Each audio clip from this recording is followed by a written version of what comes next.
श्री राम जय जय राम।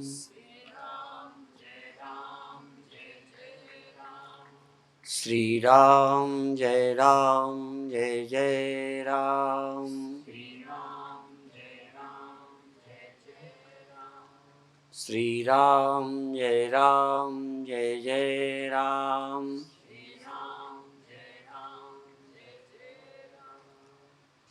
हमारे ग्रंथों ने जो उदाहरण दिए हैं, उदाहरण सब अधूरे हैं, पर उदाहरण देने वाले ऋषि गुरु ग्रंथ की भावना को समझकर समझने की कोशिश करें। उपनिषद ने एक मंत्र कहा, यथा एकेन मृत पिंडेन, जैसे एक मिट्टी के पिंड से। और ज्यादा नहीं, आप उस समय सोने की लोहे की बात मत करो। उदाहरण दिया, जैसे एक मिट्टी के पिंड से जितने बर्तन बनाए जाएंगे, जितने, अभी सबकी बात मत करो। तुम कहो गहने की बात, वो अलग उदाहरण देंगे ग्रंथ। यदि मिट्टी के पिंड से जितने बर्तन बनेंगे, उनमें मिट्टी ही सत्य होगी और बर्तन सिर्फ नाम और रूप होंगे। ध्यान रखें। और सीमित, नाम और रूप में सीमित। देखो, घड़े नाम में, घड़े रूप में, सकोरे नाम में, सकोरे रूप में, ईंटे के नाम में, ईंटे के रूप में जो सीमित है वो सीमित नहीं है। जो नाम और रूप में विद्यमान है, नाम और रूप सीमित है। घड़ा नाम सीमित। सीमित क्यों कहता हूं? घड़े नाम को आप सकोरा नहीं कह सकते, घड़े नाम को आप ईंटा नहीं कह सकते। कहो तो बताओ, लोग पागल समझेंगे। और किसी को भेज दो कि ईंटें लाना है 1 ट्रक और ले आए घड़ा। जिस नाम से, जिस रूप से जिसे बोला गया है, उसका नाम बिल्कुल अलग है, उसका रूप अलग है। ईंटे का नाम रूप अलग, घड़े का नाम रूप अलग। और नाम रूप ही सीमित है। सीमित का मतलब इसका वो नाम नहीं, उसका ये नाम नहीं। उपनिषद में यह पढ़ाते समय कहा जाता है घटा पटोना। घड़ा कपड़ा नहीं है। घड़े को आप कपड़ा नहीं कह सकते, कपड़े को आप घड़ा नहीं कह सकते, बिल्कुल अलग कहना ही होगा। तो एक नाम एक रूप, एक नाम एक रूप से अलग है, पर इन नाम रूपों में जो है वो सीमित नहीं है, वो असीम है। उस असीम को खोजो। ये तो उदाहरण मिट्टी का है, बर्तनों का है। ऐसे ही सोने का उदाहरण भी दिया है और गहनों का।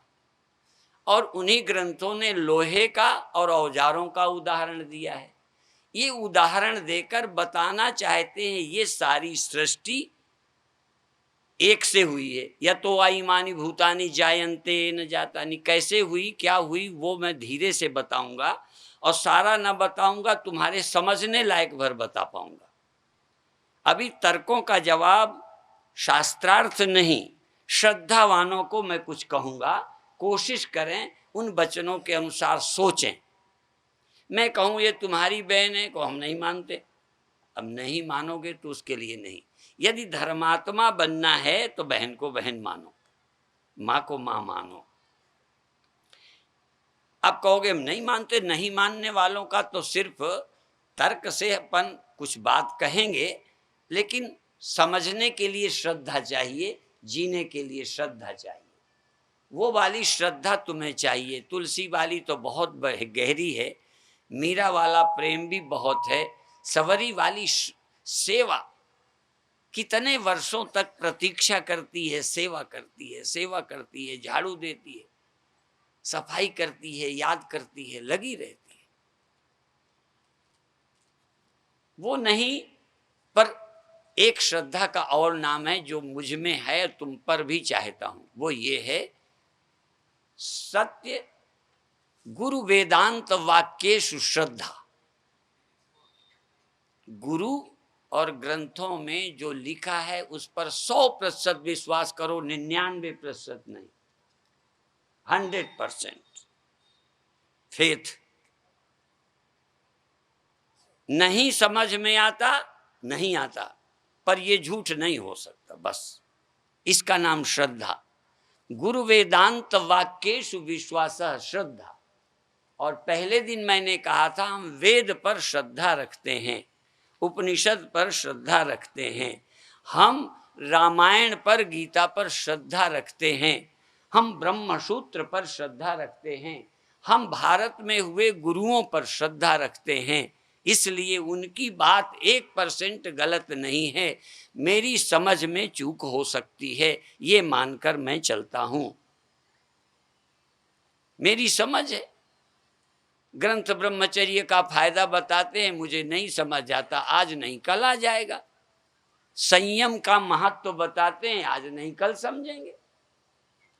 नहीं समझ आता, कई बार जवानी में समझ नहीं आता, कई बार मूर्खता से समझ नहीं आता, कई बार अधिकार पद धन के कारण समझ में नहीं आता, पर जब धन जाता है, पद जाता है, बुढ़ापा आता है, तो कुछ समझने की जरूरत पड़ जाती है। इस वेदांत समझने के लिए 4 पात्रताएं बताई हैं, उसमें एक है विवेक। विवेक का मतलब है नित्यानित्य वस्तु विवेका, अनित्य जो है तो दिखता तो है कि है, पर अनित्य है। अनित्य माने नित्य नहीं है, सदा नहीं है, पर दिखता है तो घड़ा भी अनित्य है, न रहने वाला अनित्य, और जिसके रहते वो है वो नित्य है। विचार की पद्धति तो अनित्य और नित्य का विवेक हो। पहले समझ लो क्या क्या न रहने वाला है, क्या क्या बदलने वाला है, इस सब का विचार करके फिर नित्य क्या है। नहीं समझ में आए तो उसी को समझो नित्य कौन है। नित्य का अपरोक्ष और अनित्य का दर्शन। अनित्य का दर्शन करो, जो जो नहीं रहता उसका हो भी जाएगा, आसान है। जैसा मैं कहता हूं स्वप्न नहीं रहता, दिखता तो था, लगा तो था तो, हुआ तो है। कैसे कहूं नहीं हुआ? हुआ है, दिखा है, पर रहता नहीं। दुख हुए हैं, जागृत हुई है, शरीर है, दिखा है, नहीं रहेगा। जो जो नहीं रहेगा उसे समझो, और जो रहेगा उसे, फिर जो नहीं रहेगा उससे वैराग्य। ध्यान रखो, जो नहीं रहेगा उससे आसक्त ना हो। उपयोग करो, उपयोग करो, पर उसमें आसक्त ना हो। रहेगा ऐसा मान के बुद्धू ना बनो, चाहे कितना कोई प्रलोभन दे, आशीर्वाद दे। पंडित जी, साधु बाबा एक जगह में एक आर्य समाज के जन्मदिन में हिसार गया, तो आशीर्वाद दे रहे थे, तुम्हारी आयु 1000 वर्ष हो, और 1000 वर्ष हो, और एक एक दिन 1000 वर्ष का हो। आशीर्वाद दिया। और सीता राम की शादी में, रामायण में आशीर्वाद है, जब लग गंग जमन की धारा, अचल रहे यही बात तुम्हारा। तुम शादी करके आओ, हम भी अच्छे ही आशीर्वाद देंगे, जुग जुग जियो, पर तुम 100 वर्ष जी लो। आशीर्वाद तो लंबा ही देंगे, उसमें क्या कंजूसी, बचने क्या दरिद्रता, बचन में क्या कंजूसी करें, पर आशीर्वाद लेके फूलो मत। आशीर्वाद भ्रमाने वाले, दुख देने वाले, उससे तो श्राप अच्छा। परीक्षित को कहा गया सांप काटेगा तुम नहीं रहोगे, श्राप अच्छा रहा। जो न ज्ञान से समझ आया था, श्राप से समझ आ गया। समझाने से नहीं समझ आता, पर मृत्यु ने समझा दिया। बुढ़ापा समझाएगा, निर्धनता समझाएगी। इसलिए जो नहीं रहने वाला है अनित्य, उससे वैराग्य अर्थात आसक्ति का अभाव, राग नहीं, राग विरोधी वैराग, राग के विपरीत, उसको बनाए रखने की इच्छा न रहे। आदि शांति तो इसी में आ जाएगी, विवेक से। विवेक हो जाए न रहने वाले का और रहने वाला कौन, तो पहले ये रोज खोजो क्या क्या बदलता है, नहीं रहता, और साक्षी कितनी देर नहीं रहा, तो नित्य और अनित्य का पता चल जाएगा। तो अनित्य से फिर वैराग्य दूसरा साधन है। 4 पात्रताएं हैं ब्रह्म ज्ञान के लिए। अब ब्रह्म ज्ञान ये नहीं है मैं नित्य हूं, ये अनित्य है, ये पर्याप्त नहीं है। तुम सर्वत्र हो या नहीं, वो दूसरा विषय है। तो इसलिए विवेक और फिर वैराग्य, फिर सत संपत्ति। थोड़ा बहुत कष्ट झेलने को सतत तैयार रहो। वो 6 हैं, इसका विस्तार नहीं करूंगा, नहीं तो मेरा प्रवचन किनारे नहीं लगेगा। इसलिए मेरी नाव किनारे लगे, क्योंकि मेरी नाव लगेगी तो तुम्हारी लगेगी।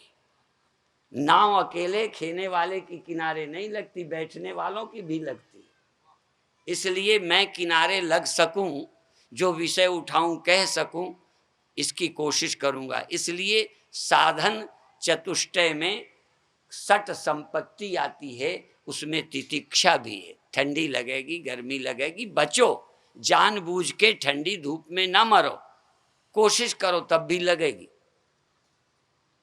जब लोग कहते हैं इस साल ठंडी ज्यादा पड़ी है, तो लगे भी ना बता रहे हो। चाहे अमीर हो चाहे गरीब हो, इस साल जल्दी गर्मी ज्यादा पड़ी, ठंडी ज्यादा पड़ी, पता लगा जब लगी। तो सुख दुख ये सब सहने को तैयार रहो। जो सहने को तैयार नहीं है वो ब्रह्मनिष्ठ नहीं हो पाएगा। मन बना के रखो, कोई मरेगा कोई जाएगा, झेलने को तैयार रहो। तैयार नहीं हो, तैयार रहना, समय पे रो दो कोई बात नहीं, ठंडी में कप जाओ कोई बात नहीं, पे हिम्मत तो रखो, तैयार रहो कि आएगी। आएगी ही नहीं, कहो ही नहीं। यदि मैं किसी को कह दूं एक दिन मैं न रहूंगा, तो मेरे चेले बिल्कुल चिढ़ते हैं, कहते ये मत कहो। मैंने कहा नहीं कहूंगा, होगा तो वही। कई बार लोग सुनना नहीं चाहते सत्य। सत्य कड़वा होता है, और वैसे दुखी करने के लिए, अपमानित करने के लिए कड़वा सत्य नहीं बोलना चाहिए, पर कल्याण करने के लिए सत्य यदि कड़वा बोलना पड़े तो बोल देना चाहिए। तो विवेक और वैराग्य सट संपत्ति, आए गए कष्ट को आगमा पाई। ठंडी गर्मी भूख प्यास आते जाते। कभी कभी हम लोगों को समय पे नहीं मिलता, चाहे कितना जुटा लें सुविधाएं, हर स्टेशन पे भगत बैठे, पर कभी कभी वही गाड़ी पे नहीं आ पाए। कभी कभी गरम आलू की सब्जी साथ धर दी, जब तक खोली वो महकने लग गई। रोज बीतता है हमारे साथ। और कभी कभी इतना समझाते हैं सूखी रखना, पतली पतली खीर उधर ही, डिब्बा खोले सब इधर, लिख रहा उधर। खाने का उतना आनंद नहीं मिला जितना बिखरने का दुख मिला। रोज जीवन में है कोई कि ये नहीं होगा, ये होगा। दुख होंगे, सुख होंगे, अच्छा बुरा लगेगा, भूख प्यास आएगी, ठंडी गर्मी आएगी। ये आई नहीं, होए भगवान ने बेकार बना दिया, नहीं। इसके लिए तैयार रहो, बस तैयार रहो। बस आ जाएंगे आ जाएंगे, नहीं आएंगे नहीं आएंगे। अब शरीर छोड़ने को तैयार रहो। ये नहीं, ये छूटेगा ना, तो छूटेगा, थोड़ा रोना। छूटते समय दर्द हो जाए, तुम चिल्लाओ, मैं तुम्हें अज्ञानी नहीं कहूंगा, क्योंकि दर्द हो रहा है, लेकिन तैयार थे। अभी हम सपने के आगे बुरा से बुरा स्वप्न आ जाए, रात को आज मेरे मरने का स्वप्न मुझे आ जाए, मैं तैयार हूं, क्योंकि ये पक्का है आएगा, थोड़ी देर रहेगा, उस समय बड़ी गड़बड़ लगेगी, चला जाएगा, मर तो जाना नहीं, इतना तो पक्का है। अर्थात आने वाले कष्टों को स्वीकार करो, आने वाली मौत को स्वीकार करो, आएगी। इसीलिए हमारे यहाँ कहा, पहले ही कहा था, 2 चीजों को भूल मत, जो चाहे कल्याण, नारायण एक मौत को, दूजे श्री भगवान। अर्थात मौत को याद रखो और जो कभी नहीं मरता उस भगवान को याद रखो, दो को याद रखो। तो षट संपत्ति और मुमुक्षुता। मुमुक्षुता का मतलब मुक्त होना चाहते हो कि बातें करते हो? मुक्त होना चाहते हो तो फिर उपाय है। तुम क्रोध से मुक्त होना चाहो, लोभ से मुक्त होना चाहो, भय से मुक्त होना चाहो तो उपाय है। फिर चाहो तो एक आदमी को तुम भाई तुम क्रोध मत करो, तुम लोभी मत बनो, बोले वाह हम कब तक बर्दाश्त करें। तुम मुमुक्षु हो, तुम क्रोध रूपी दुख से बचना चाहते हो तो उपाय बताएंगे। तुम मृत्यु रूपी भय से बचना चाहते हो इसलिए कहेंगे कि तुम अविनाशी हो। एक किसी देवी का गहना था, गहना था। अब देखो ज्ञान है उसे, विवेक है, पर आसक्ति है, समझ नहीं है, सांसारिक लोभ मोह है सांसारिक। उसका गहना तोड़ दिया। शादी का समय है, किसी शादी में जाना है, उसके गहने कुचल दिए और चुराया नहीं, ले कुछ नहीं गए, उसका सत्य उसे वापस कर दिया, असत्य तोड़ दिया। असत्य तोड़ा है, नाम रूप बिगाड़ा है, सत्य नहीं बिगाड़ा। वो ऐसे ही 100% सोना वापस दे दिया। तो कहती तेरे सोने को चाटू क्या, लो।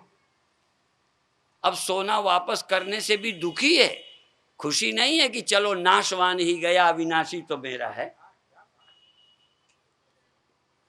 तुम्हारा देह जाए और आत्मा बच जाए, तुम कहोगे हम अकेली आत्मा का क्या करेंगे, पत्नी तो मिलेगी नहीं, बेटे से बात होएगी नहीं, और कुर्सी में बैठने का आनंद, गद्दी में बैठने का आनंद बिना उपाधि के कैसे मिलेगा, बिना इंद्रियों का ये सुख कैसे मिलेगा।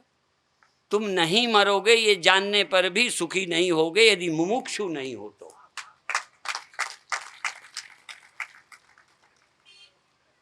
सब पता है कि नहीं रहेगा, नहीं रहने वाली। इनका गहना मैं तोड़ दूं, पता है इनका सोना ज्यों का त्यों वापस किया है, सत्य तो वापस कर दिया,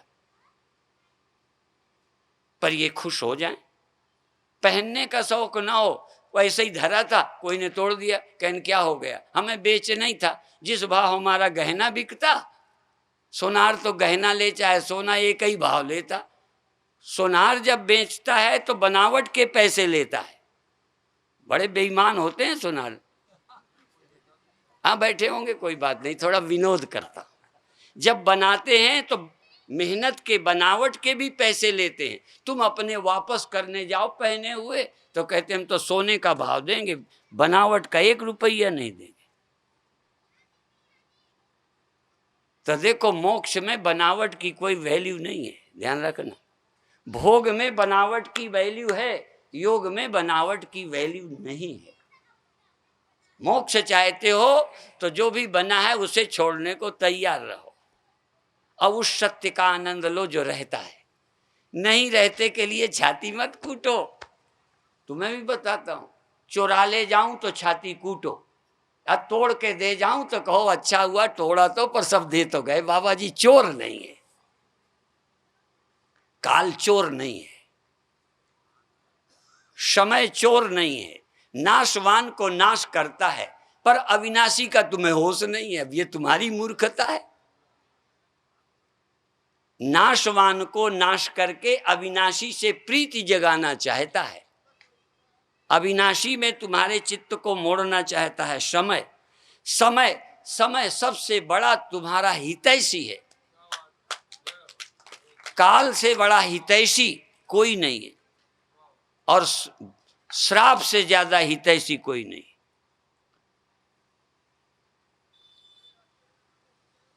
पर हम उसकी वैल्यू नहीं जानते। कोई कह दे नहीं रहोगे तो कहते यार सुबह सुबह ये क्यों बोलते हो, तो हम बोल देंगे कभी ना मरोगे।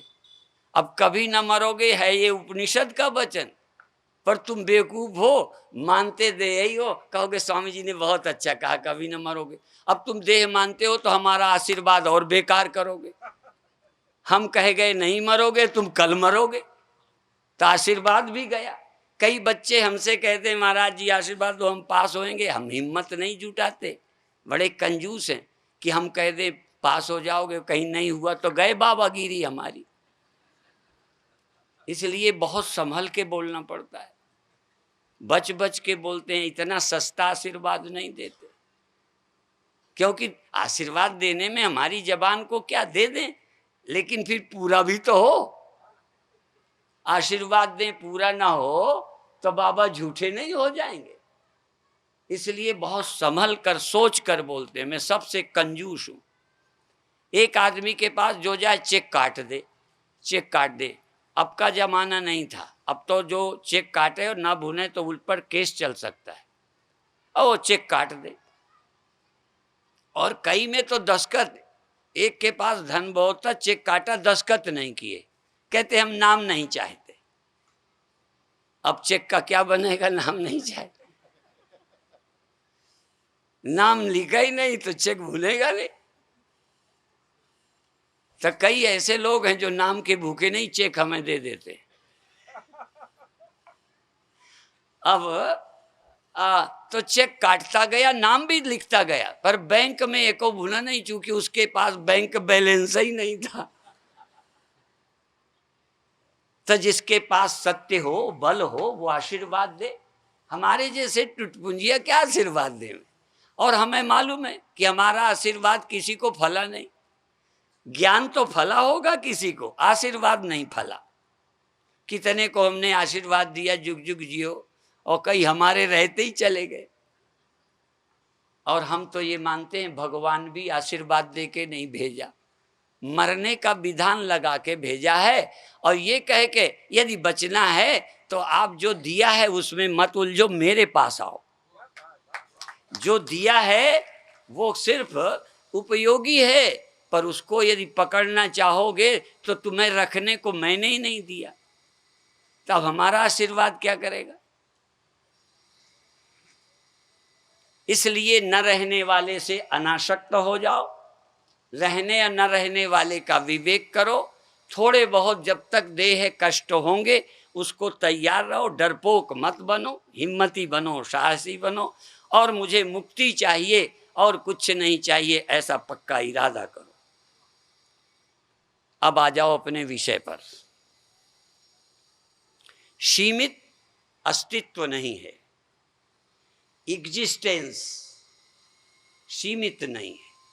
अर्थात जो है, चाहे परमात्मा कहो, ब्रह्म कहो, सत्य कहो, उसका नाम कोई रखो, एक है जो सीमित नहीं है, पर वह सीमित लगता है उपाधि के कारण। इसी को भगवान कृष्ण कहते हैं अविभक्तम। अविभक्तम च भूतेषु विभक्तम इव च स्थितम। विभक्त की तरह स्थित है। मिट्टी विभक्त हुई नहीं, घड़े सकोरे ईंटों के कारण नाम रूप में, नाम रूप अलग अलग होने से जो उसमें रहने वाली वो भी विभक्त समझती है। ईंटे वाली मिट्टी, घड़े वाली मिट्टी, फलाना वाली मिट्टी। जो मिट्टी घड़े में है वो जन्मी है या जन्मा है, जरा देखो। मैं थोड़ी वकालत करता रहता हूँ, मेरी आदत है कि बुद्धि जितनी झीनी कर सको करो। घड़ा जन्मा है इसमें तो दो राय नहीं, घड़ा नहीं रहेगा इसमें दो राय नहीं।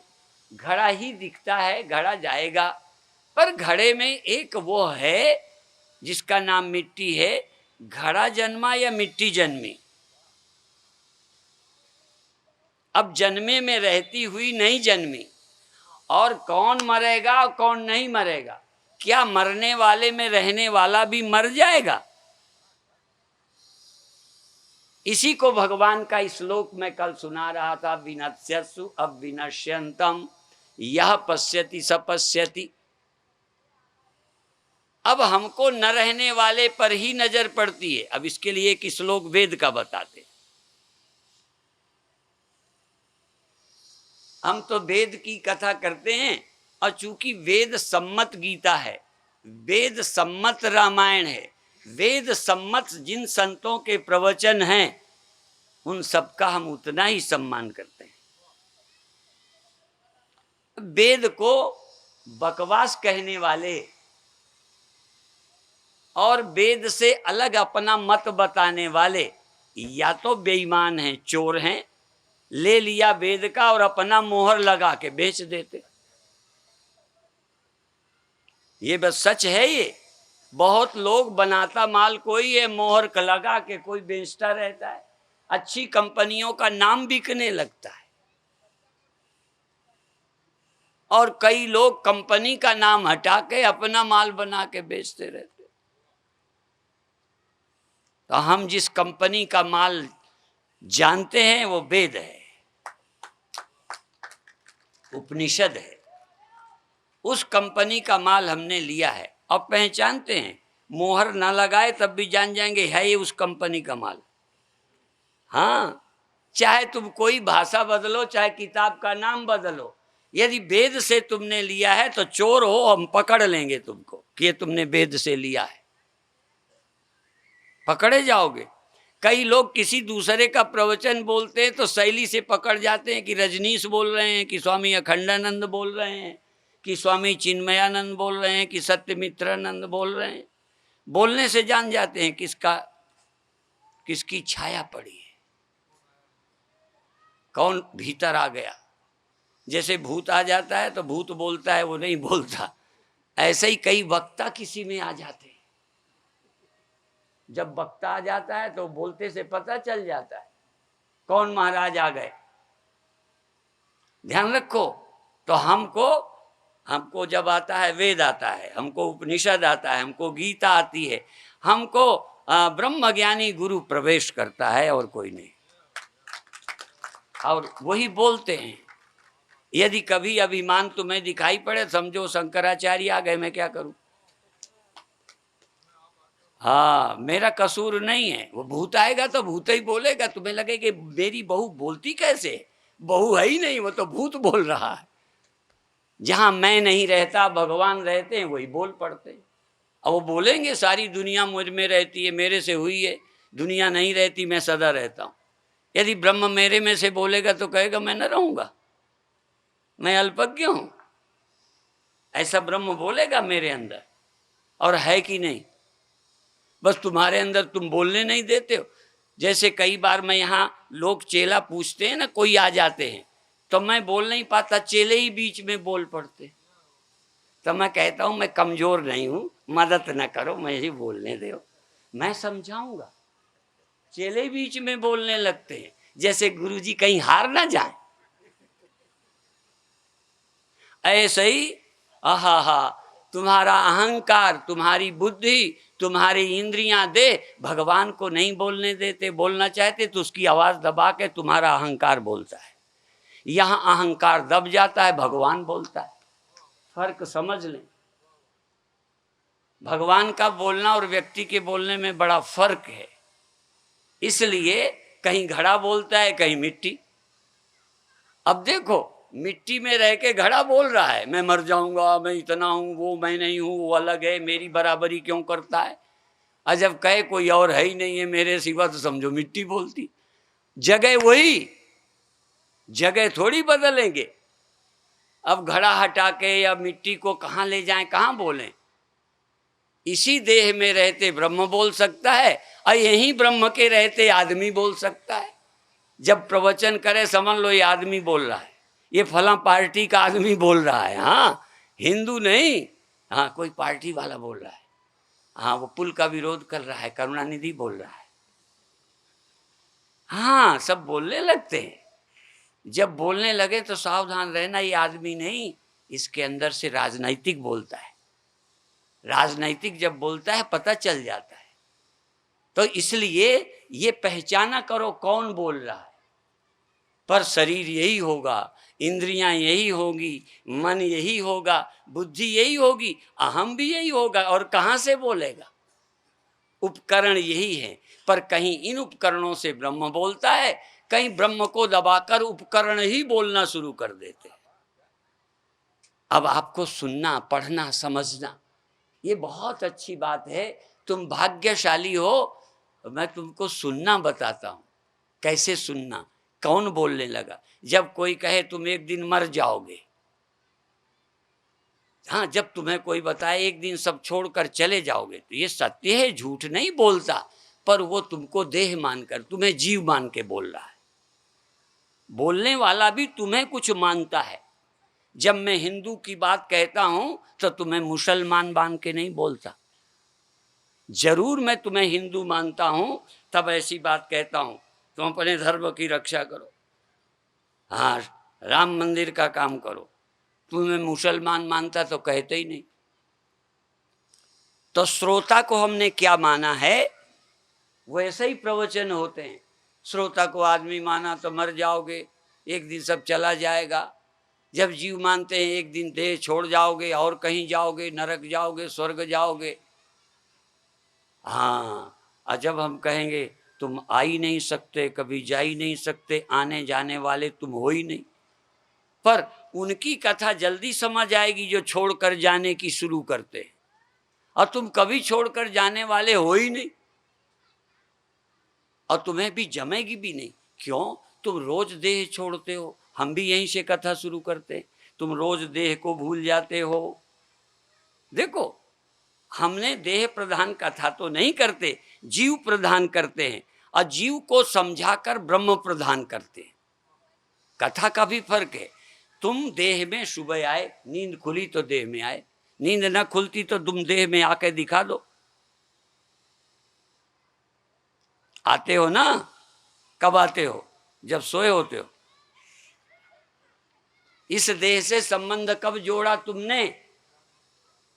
तो इसका मतलब तुम वो हो जो जागृत में देह से जुड़ते हो, तुम वो हो जो इस देह से रिश्ता तोड़कर आराम से सपना देखते हो, तुम वो हो जो आराम से सपने से भी उकताकर गहरी नींद में चले जाते हो, तुम वो हो।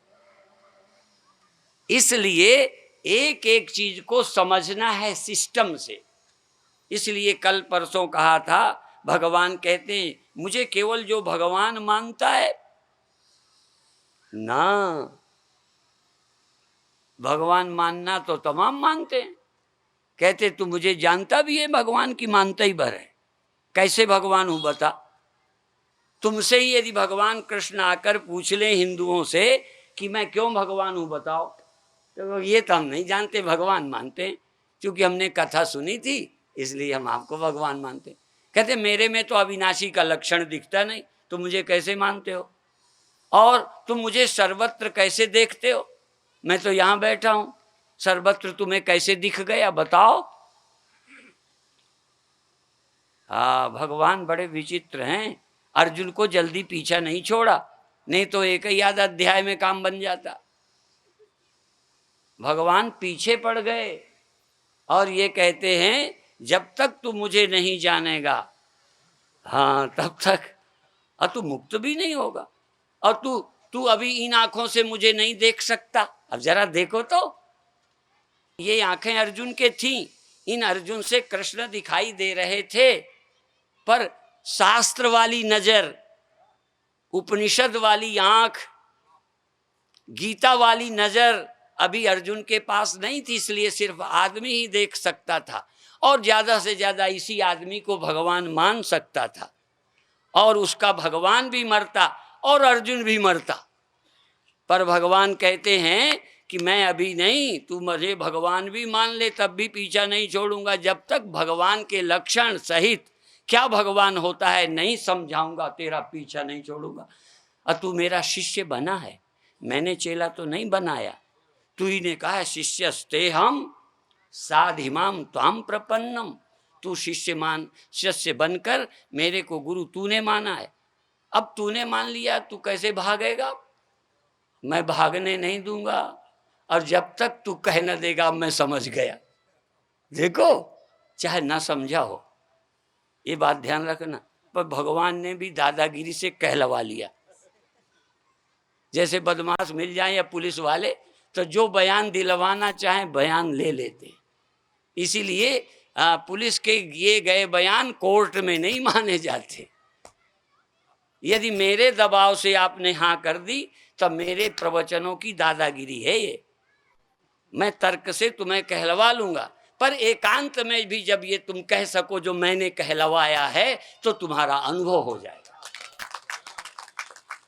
इसलिए गीता सुनकर अर्जुन कहता है मैं समझ गया, नष्टो मोह स्मृतिर्लब्धा त्वत्प्रसादान मयाच्युत स्थितोस्मि गत संदेह करिष्ये वचनम तव। अब जो कहो करूं, क्योंकि अब किसी में लाभ नहीं, हानि नहीं। मेरी पर्सनल हानि न रहने में है, न मरने में है, न करने में है, न सन्यास में। मेरा तो काम पूरा है, चाह जहां रखो। तुम कहो बाबा बन जा तो मेरी हानि क्या है, मुझे कुछ पाना नहीं। तू कहो युद्ध करो, मर हानि हो जाएगी तो मुझे क्या। इसलिए हानि लाभ जय पराजय सबसे छुट्टी हो गई है। अब तो मैं निर्द्वंद हो गया हूं, लगभग तुम्हारा ही जैसा हो गया हूं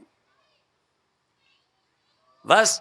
पर तुम्हारी दया से हुआ हूं, तुम्हारी कृपा है, इसलिए अब अपना कहा ना करूंगा, तुम जो कहोगे सो करूंगा। तुम्हारी कृपा से ये समझ उपलब्ध हुई है।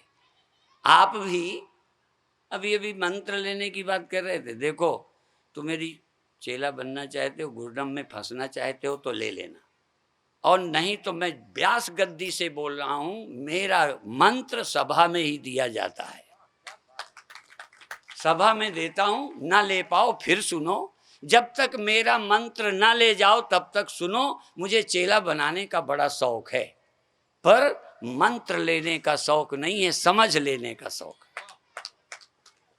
सच बात बोलता हूं, अब तुम ना मानो तो ना मानो।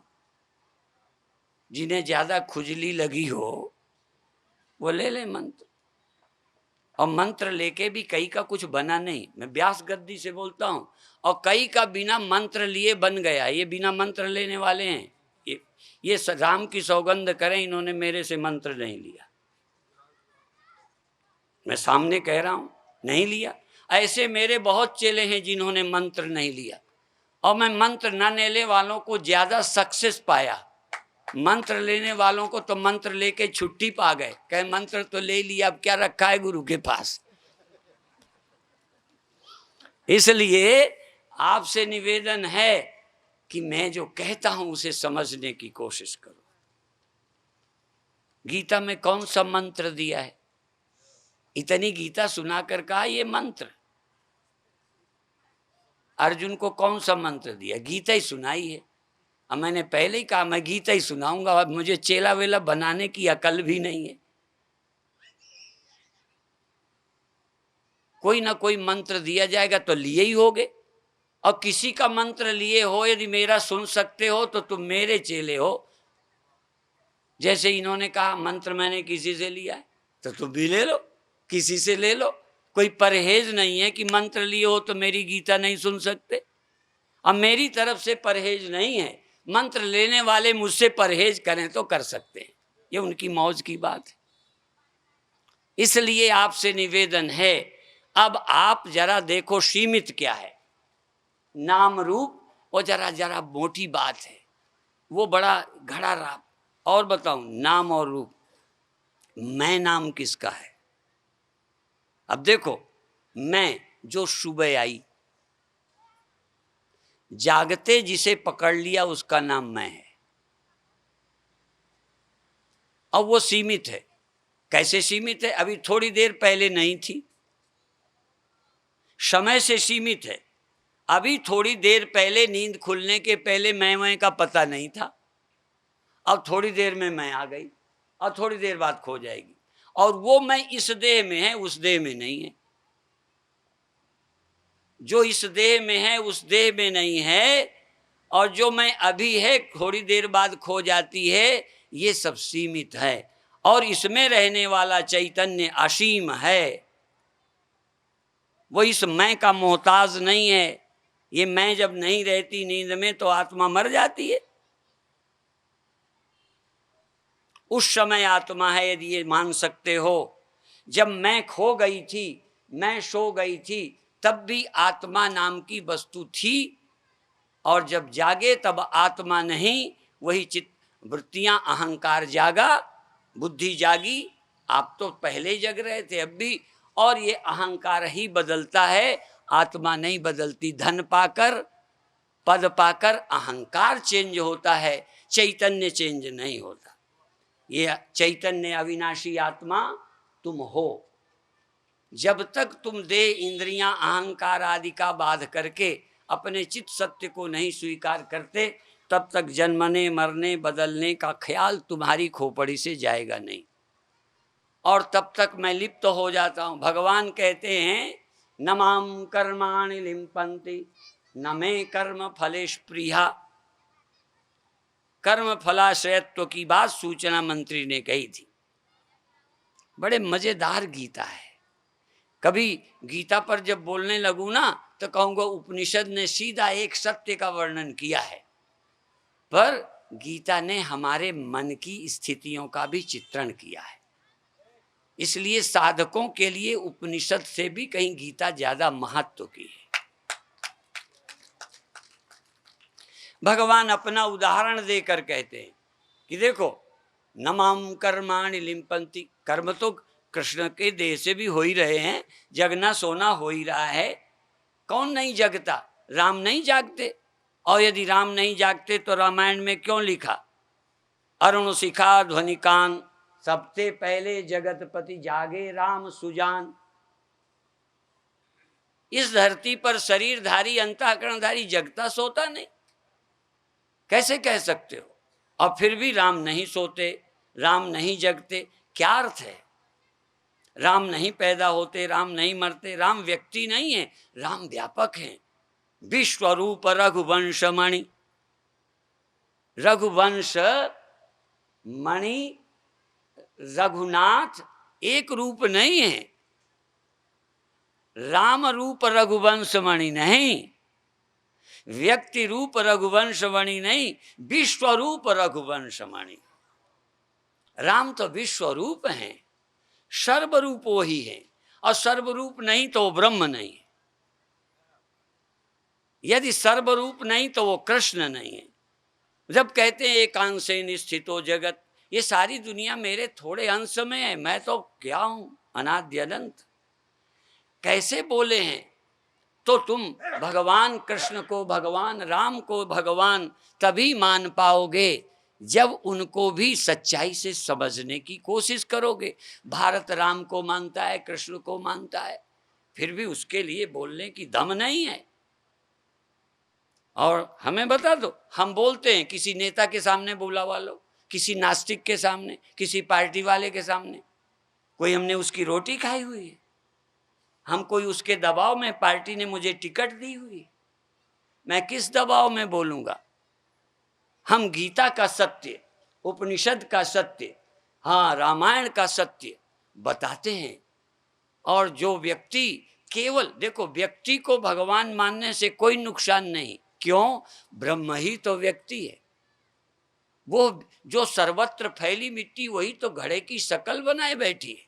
हमें क्या आपत्ति इसको मिट्टी कहने में? नहीं है आपत्ति। लेकिन जो इतने को ही मिट्टी कहते हैं, इसके पहले नहीं थी, इसके बाद नहीं रहेगी, इतनी देर मिट्टी रही, वो मिट्टी को जानता है? जो थोड़ी देर ही रहने वाले मैं को कहता है मैं सुबह शाम इतने दिन से हूं, आगे नहीं रहूंगा, ये मैं को समझता है? ये आत्मज्ञानी है। आत्मज्ञानी कब प्रारंभ हुआ? आत्मज्ञानी का कब अंत हो जाएगा? आत्मज्ञानी कब आता कब जाता है? आहा, आत्मज्ञानी की महिमा, बधाई। जिस आत्मज्ञान को कोई सुनने को तैयार हो जाए, आत्मज्ञान का चिंतन करने को तैयार हो जाए। देखो, अब एक आखिरी बात और कह दूं, समझ में कोताही नहीं रखना। समझ पूरी सच्ची चाहिए, ठोस चाहिए, संदेह रहित चाहिए। और न तो भूख गई मेरी, न प्यास गई मेरी, न ठंडी गई मेरी, और न गुस्सा गया मेरा। मुझे ज़्यादा परेशान करो, मैं गुस्सा हो जाता हूँ। इसलिए मेरी परीक्षा मत करना। सब अवगुणों का धाम हूँ, फिर भी परब्रह्म परमात्मा हूँ।